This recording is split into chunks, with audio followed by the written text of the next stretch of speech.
In your car, listen to Newswatch 16 on WKRZ AM 1340. Proud to serve northeastern and central Pennsylvania. This is WNEP 16, the news station. Now, Nolan Johannes, Karen Harch, Chief Meteorologist Tom Clark with his backyard forecast, and Joe Zone on sports. This is the Newswatch 16 update. Good evening. People in the tiny town of Grovania are counting their blessings tonight. Night Beat reporter Dan Fiorucci says Monroe County was hit with a thunderstorm today, and several people along Mountain Road had a narrow brush with lightning. Grovania is a quiet little community here in Monroe County, the community of chirping birds and of tall trees. But now there's one less tall tree here. Late in the afternoon, lightning struck this one and snapped it like a matchstick. The tree crashed down and punched a hole in the home of George and Caroline Taylor. It destroyed the house awning and narrowly missed their car. Fortunately, the Taylors weren't home. I was in the bedroom putting the windows down when it had happened. Martha Ulrich, a next-door neighbor, was. I heard a bang, and I turned for the door. When I turned for the door, a big streak of red fire went through. The lightning shattered the bark of the tree and sent parts of it flying onto the Ulrich's lawn and into the house. There's huge slivers over here. Yeah. Your wife was in this room? Yeah, she was over here putting the windows down. No one was hurt, but the Ulrichs say it's a miracle. And this glass flew all over in this room here. Pretty lucky day. Yeah, I'll say it was. Yes, it was. Other neighbors agree. It was quite an experience. I was shaking like a leaf. I couldn't believe it. I ran and got my brother and my cousins to help me see if there's anybody in there. It's an established fact that a thunderstorm, even an average-sized one, packs the energy of 10 Hiroshima-sized atomic bombs. Now, most of the lightning strokes in a thunderstorm are air-to-air, but this is an example of what can happen with a single air-to-ground stroke. And it's an example of power that people here in Monroe County won't soon forget. Dan Fiorucci, Newswatch 16, Grovania. There's a bill on Governor Thornburg's desk tonight that would help make amusement parks safer. If the governor signs the bill, it would make amusement ride inspections a law. Newswatch 16's Craig Stevens says some people want that law, but others say it won't matter much to them. When you get on a ride at an amusement park or a carnival, are you taking your life in your own hands? Well, perhaps you are, depending on where you ride. Here at Knoebels Grove Amusement Park in Elysburg, the rides are inspected to make sure they're safe, but that's not done everywhere. That's why the state Senate just passed a bill which would require monthly state inspections on rides at amusement parks and inspections every time a carnival ride is moved and then set up in a new town. I think that they should be inspected so we don't get hurt on them. I go for that. Because I love parks, and sometimes I'm a little leery about getting on these rides. They should definitely be inspected all the time for safety reasons for the kids, because of things that are happening all the times in parks. I think so. But Ron Knoebel, who runs this park, says mandated inspections won't affect the reputable parks and carnivals. Our philosophy is we're hauling the most valuable merchandise in the world, and that's other people's children. But what we have now is we're going to have a law which will mandate the kind of inspections which most of the parks are already doing. So if the new bill does become law as expected, not only will amusement parks have their own safety regulations, but the state will step in to make sure rides like this one are safe. That way, when you go to an amusement park or a carnival, you'll have a good time and a safe time. Craig Stevens, Newswatch 16 at the Knoebels Grove Amusement Park in Elysburg. In Scranton, the school board is trying to ensure an economical operation of city schools. They met behind closed doors tonight, studying plans to close one school and redraw boundaries for others. Meanwhile, outside the Scranton School Administration building, some of the concerned parents were showing their opposition to any changes. My kids are here. I have a daughter that's going into kindergarten next year, and she deserves the quality that Monroe offers. But we will continue fighting until there's no fight left. Scranton School Board officials say that they should have a decision on the relocation plan at Monday's public board meeting. Next on Newswatch 16 Update, keeping track of the tracks. Plus, Action 16's Gerry Gartenberg will tell us how to sort all that junk from your mail. The stories when we come back.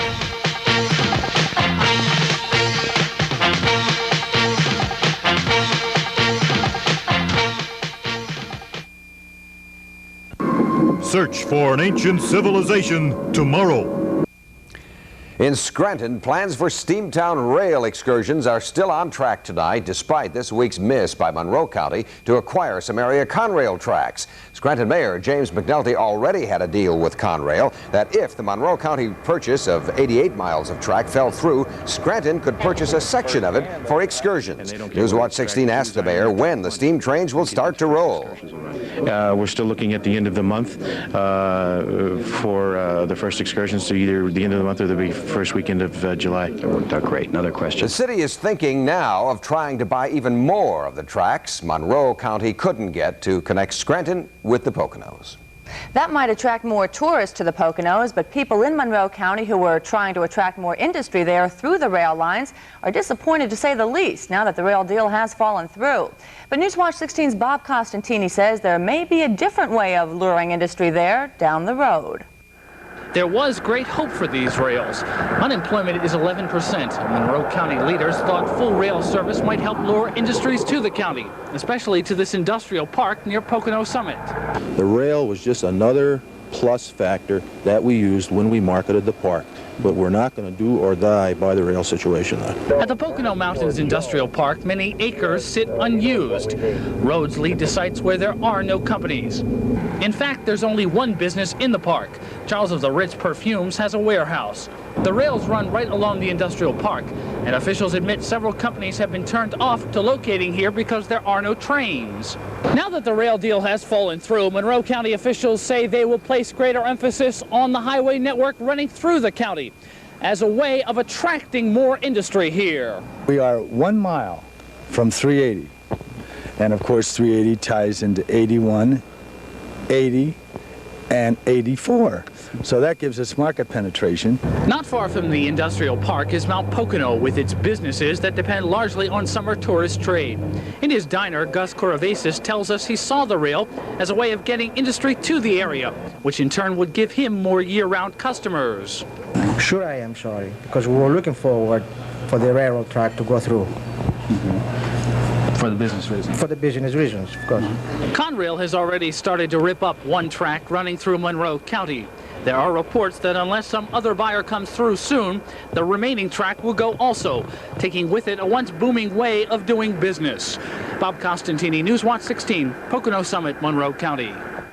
One booming business that's obvious these days is what some call the junk mail business. Tonight on Action 16, our Gerry Gartenberg gives us advice from his consumer file if you find that your mailbox is filled with things you don't want or need. If you're like me, you get all sorts of mail you never asked for.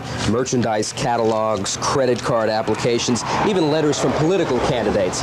And of course, all those letters from companies that want us to enter their lucky winner contests.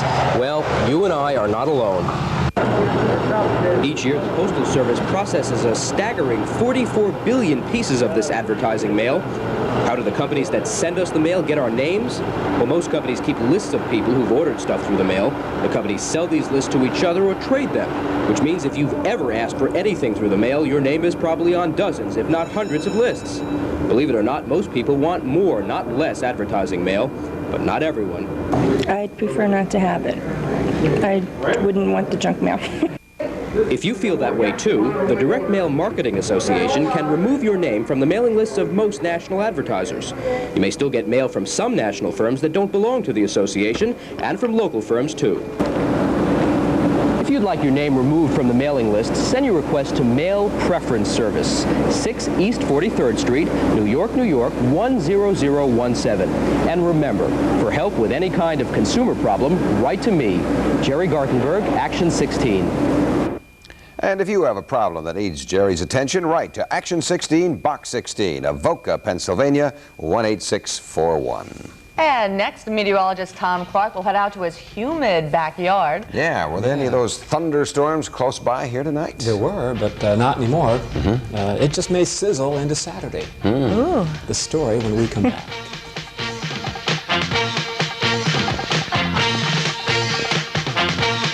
Join us for a day of fun at Family Field Day at Fatima Center in Elmhurst on Saturday, June the 9th, beginning at 9 o'clock in the morning.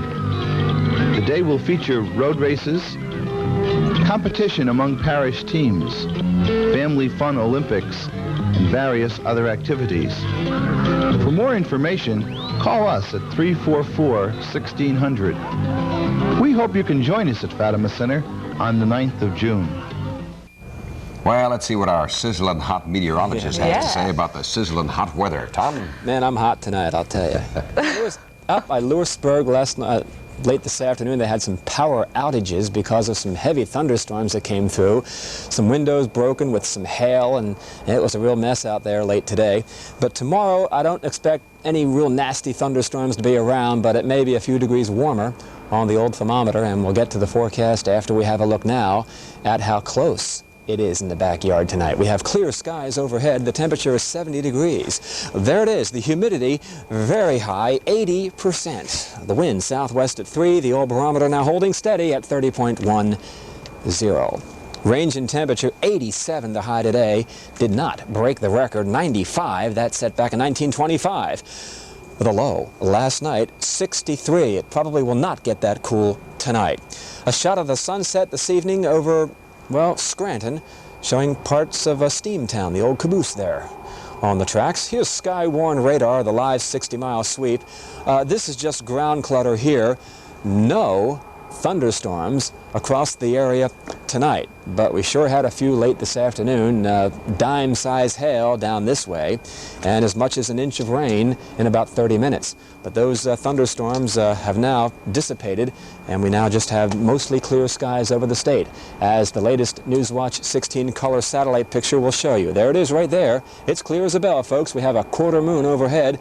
There are the thunderstorms now well to the east. Just a few scattered thunderstorms to the west. There's a few up there by Chicago and down to the south, but a very strong Bermuda high off the southeast coast will hold its ground right through the weekend, and there's just no way any push of cool air can come in from the west until perhaps the middle of next week. So it looks like we will sizzle through Saturday and probably into Sunday as well. Now, my rush hour forecast for the morning, it goes, well, it's going to be warm already. Temperatures getting up close to 70 by 8 o'clock. These are low temperatures, which will occur at sunrise tomorrow morning. And Susquehanna, Trucksville, Riverside, Bangor, and Lock Haven, readings in the mid to upper 60s at dawn tomorrow. And then during the day, by 3 o'clock, we will be cooking, folks. Near 90 in Lawton, Orange, Mount Pocono, about the middle 80s tomorrow. Shenandoah, Mifflinville, 91. Faxon, Williamsport, about 90 for the high tomorrow. And maybe just a stray thunderstorm in the mountains, but I don't expect, most places will have just blazing sunshine all afternoon tomorrow with high humidity up close to 50 and 55%. It'll be sticky, folks. Now the sunrise and sunset coming up. Let's take a look at that. How about it for tomorrow? There it is, 5:31. The sunset now is at 8:33. Okay, humid tonight, hot tomorrow. Good chance of a thunderstorm on Friday, 85 degrees. Humid on Saturday, well into the 80s once again. Above normal temperatures right through Sunday as well. Could be a thunder shower Sunday, the big race at Pocono. We'll keep an eye on that.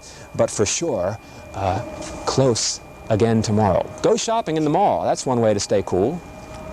That's right. Or take a dip in the pool. That I don't mind the downtown sidewalks at all. They're okay in summertime. They're all right. You go shopping where you want. I'll go shopping where I want. Okay, thanks, Tom. Coming up, the Phillies continue to struggle. So do the Tigers. We'll have the highlights. Plus, the countdown to the big race this weekend. Joe Zone talks with Bobby Allison on the 16 Sports Screen next.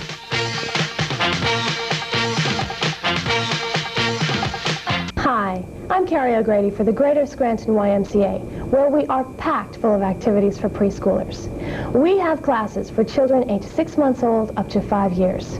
We're offering parent-taught gym and swim, mother-child play workshop, gymnastics, kinder swim, and the Y-Pals preschool. Get your preschooler involved today. Call the YMCA at 342-8115. Well, Joe, they're really excited about him, aren't they? Made a visit here yesterday. We're talking about, of course, the guy the Mets drafted #1 in the draft on Monday. Some of you had a chance to see the kid yesterday. Shawn Abner is his name. Now, he came in with his Mechanicsburg teammates to play Coughlin in the interdistrict playoffs. Coughlin won the game, but as Tim Karlson reports, Abner showed why he's the hottest high school prospect in the country.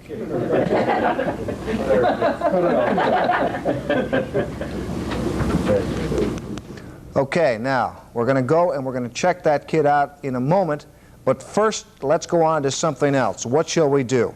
Okay, let's go to some highlights. What's fair is fair. Yesterday, when I had highlights of the Yankees beating the Red Sox, I showed them. So, last night, the Red Sox beat the Yankees. Let's check some of the action from that game. Okay, that's enough. That's enough action. Let's go. Come on. That's enough. Bobby Allison was in town today, told me he's ready to defend his Van Scoy 500 title. Allison has won the past 2 Van Scoys. He obviously likes racing at Pocono's Big Tri-Oval. I also talked with Allison about the driving title he won last year. It didn't gain me any ground with the other competitors, but it still gives me that good feeling that we have accomplished that, and you know, that our efforts over the years finally paid off, and we have that in the book. More with Allison about the Van Scoy tonight at 11 o'clock. Hey, the Scranton Eagles were sold today, but they're not going anywhere. Scranton Mayor Jim McNulty, who you saw a little while ago, and again, and new owner John Santos made the official announcement. The Eagles will continue as a member of the Empire Football League, a league that they've dominated the past 2 years. Now, that kid I was talking about, Shawn Abner, great little baseball player, came to the area yesterday with his Mechanicsburg teammates. He was knocked off by the Coughlin team, who will advance, but take a look at this kid's stats. Tim Karlson has the story. Shawn Abner looks like the perfect ball player. The easy swing at the plate, the fluid play in the outfield. It's almost as if he was born to play this game well. I hit for power sometimes, and I have a pretty good arm, pretty good speed, and I can field pretty well. Just overall, I'm pretty complete, but I still have to develop all my skills. Since he was 8 years old, you could tell that he had special abilities, you know, athletic abilities, and just something you're born with, I think, God-given talents. Watching this well-built 17-year-old from a suburb of Harrisburg, Pennsylvania, play in a state high school playoff game, it didn't take long to figure out how he hit an incredible .580 during the season and why the New York Mets made him the #1 draft pick in baseball's amateur free agent draft. Anything you can think of in baseball, he can do. Is he a bona fide pro? I think he is. Everybody tells me, all the scouts around tell me that, and the ball players that I know of from our area that have signed and going into the major leagues, he's better than they are. There's no doubt, as far as the Mets are concerned, that Shawn has all the tools to play Major League Baseball. But he's also a wanted man at the University of Georgia to play quarterback. So it's decision time. And Shawn's parents feel it's up to him. Where would you rather see Shawn go?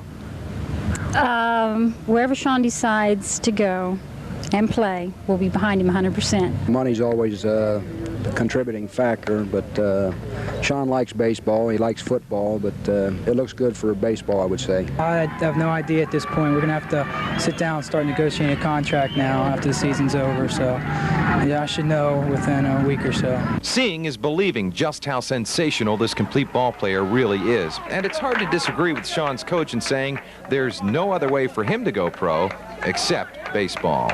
Tim Karlson, Newswatch 16 Sports in Kingston. And as one scout told us, he could be playing with the Mets like in 2 years. That's all of it. Give tonight your best shot. See you at 11 o'clock. I got lots of more good stuff that I didn't have time for today. Oh, what an arm on that guy. Yeah, did you see that throw? Wow. That's amazing. Called the frozen rope.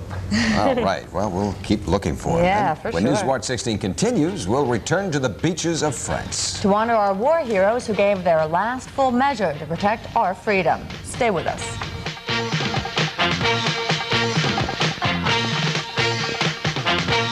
You ought to get out this fall and tour a United Way member agency in your community. From the very young to the very old, United Way serves thousands of your friends and neighbors each year. Visit an agency and see your United Way contribution at work and give generously, cause thanks to you, it works for all of us. The United Way. Call your United Way today. Finally tonight, General Omar Bradley said every man who set foot on the beach that D-Day was a hero. And tonight, we would like to pay our own tribute to those loyal servicemen who went into battle.